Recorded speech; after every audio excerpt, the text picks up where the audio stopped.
Yeah. And me, like, going into this, I'm thinking, okay, Sam Raimi's not going to disappoint me. And then I watched the movie, and then I was like, oh, shit. You He know? did.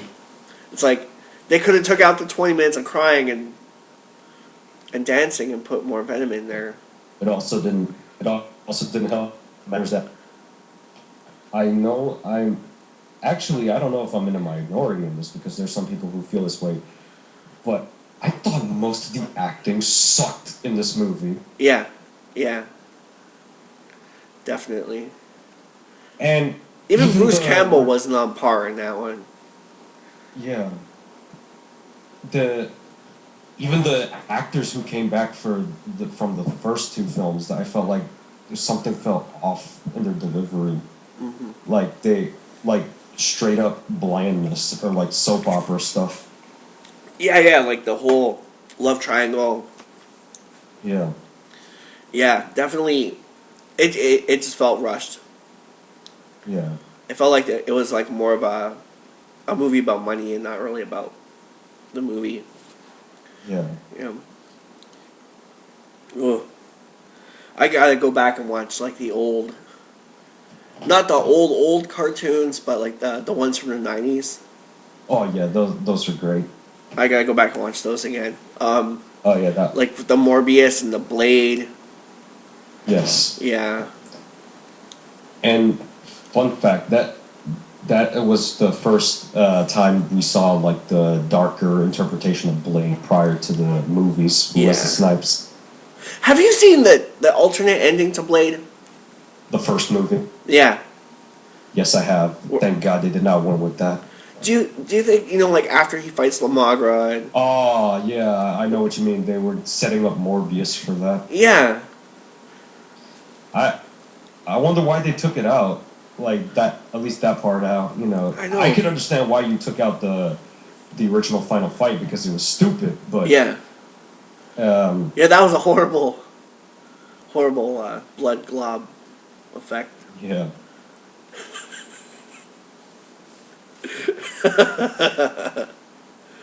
Oh man, yeah, that was bad. Yeah. But yeah, I always wondered why they never went back to that Morbius thing. I don't know. And imagine if Morbius wasn't the because he was also in the Spider-Man animated series, and wasn't he also in the Spider-Man comics as well? I think so. Imagine how if they tried to cross Spider-Man with Blade, but that would be amazing. It would also be an issue with the rights because Spider-Man was Columbia Pictures, Sony, and Blade was New Line Cinema. Oh yeah, but New Line did a great job with that. With the first one, was the second one was good, but what took me out of the second one, and I would give the movie a pass if it wasn't this one thing, is when he's fighting. I can't remember the guy's name. At the end, like the main Reaper. Nomak. And Nomak grabs him by the legs and whips him through the column. He hits a cement column, but his glasses stay on. And that one frame, that one shot when Blade lands, his glasses are intact, but you can see his head hits the column, and like the fucking column explodes, man. There's cement everywhere, but his glasses are still intact. That took me right out of the movie. I was like along for the ride right up until there. But I still love that movie. It's just a flaw that I never really got over. Oh, and speaking of Blade, we were talking about third film, Spider-Man 3, how it sucked.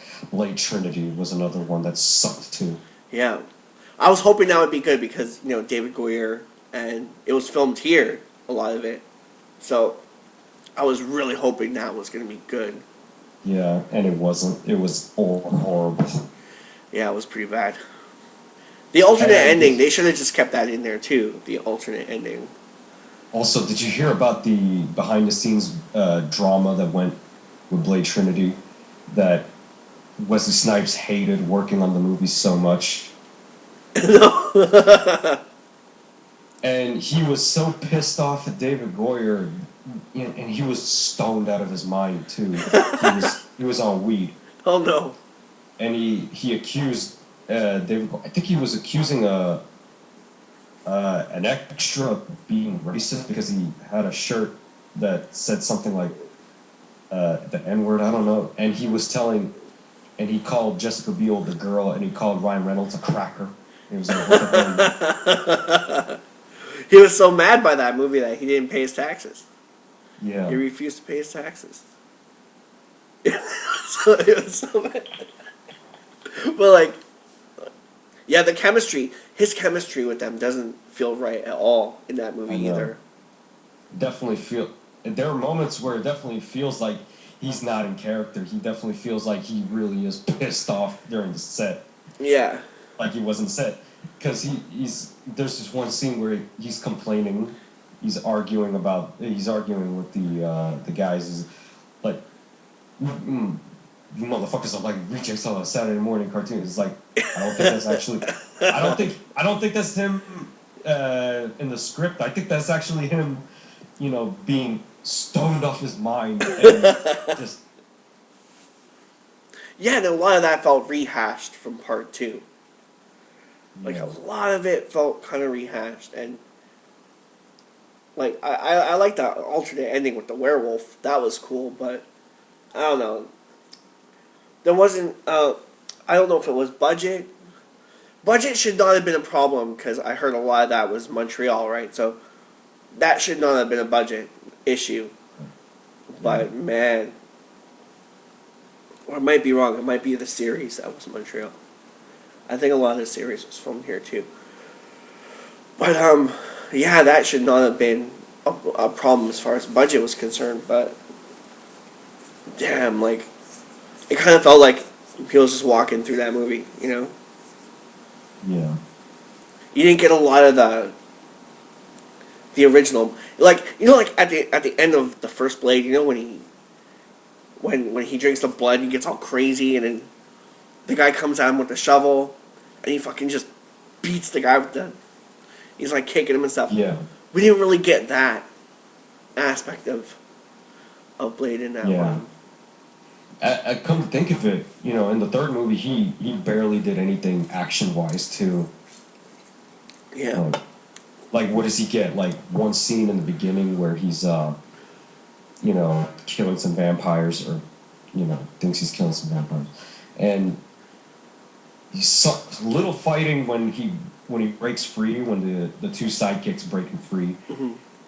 And I don't remember much in between. He had a shitty end fight with supposedly Dracula. I'm saying supposedly because he fucking sucked. He had no personality, no he had no charisma. Yeah, who casted that fucking Prison Break guy? Fuck, he did not belong in that movie. Like, the best part, okay, for me, watching that movie, is that one scene when Ryan Reynolds is talking about, draconian lore and all that stuff, because I think they did their homework on that part, but the rest of it, like, it just really felt walk through. Almost like it was supposed to be just like a tool to make a Night Stalkers movie, or yes, and I think that was the intention, was to make a Night Stalkers movie, but it never went through because this movie sucked and it bombed. Yeah, it did bad. Blade. I hope they don't reboot Blade. I hope if there's a new Blade movie, I hope they keep Wesley. Just, I hope Wesley goes back to the essence that he had in the other ones. In the first, at least the first two. At least the first two, yeah. Yeah. In the first two, you could definitely tell he looked like he was in character and having a lot of fun playing the role. In the third film, he's like bored off his mind, and rightfully so, because they give him nothing to do. He's pushed to the side from his two sidekicks. Yeah, by Ryan Reynolds and Jessica Biel. I think a reviewer said it best. That'd be like if they did a Batman movie and he's pushed to the side for Robin and Batgirl. Yeah, definitely. Man, and it's weird because you got shots in that movie where you think the actors are going to keep that performance, and they never do. You know, like, Yeah. the first scene you see Jessica Biel and the BMX vampires are after her or whatever, and she's beating up the in the subway or the train station or whatever. That performance, she's so good in that performance, and then the rest of the movie just kind of feels like it was phoned in. Yeah. Yeah. Even fucking Christopher, what's his name? Whistler. Even him. Chris Like, Christopherson. Yeah. Even he was like, I'm out of this fucking movie. Yeah. Try and kill him off 3 times, man. Yeah. What was the point of killing him off, really? Yeah. And then, once again, that kind of sets up Night Stalker. Or Night Stalker. I think it's Night Stalkers, but... Yeah, Night Stalkers. Yeah. And in part 2, you have Norman Reedus. Yeah. Yeah, from Walking Dead, which was kind of funny. Yeah. And, like, for the first season of Walking Dead, I'm watching it, I'm like, where have I seen that guy before? And then it hits me, oh my god, that guy is from Blade. That's, Yeah, Blade 2. Yeah, Scud. Scud. Oh, horrible. Oh, man. But yeah, if they bring back Blade, go back to, like, NC-17 Blade. NC-17, or maybe not NC-17, because all the Blade movies were rated R. Yeah. Well, here But we got, the third one here was PG-13, and the second one was what? PG-13. Yeah, our rating system is different. Yeah. Like Rambo, the last Rambo almost got an X, or it was an R or an X. Here it was 16 and over. And I was like, when I saw that 16 symbol, I was like, I felt bad. I was like, oh man, I hope it's not, it's not going to suck because of that. But I was wrong. It was really good. But, Blade was PG-13. The first one was 16, I think. 16, and the second one was 13, and the third one was 13.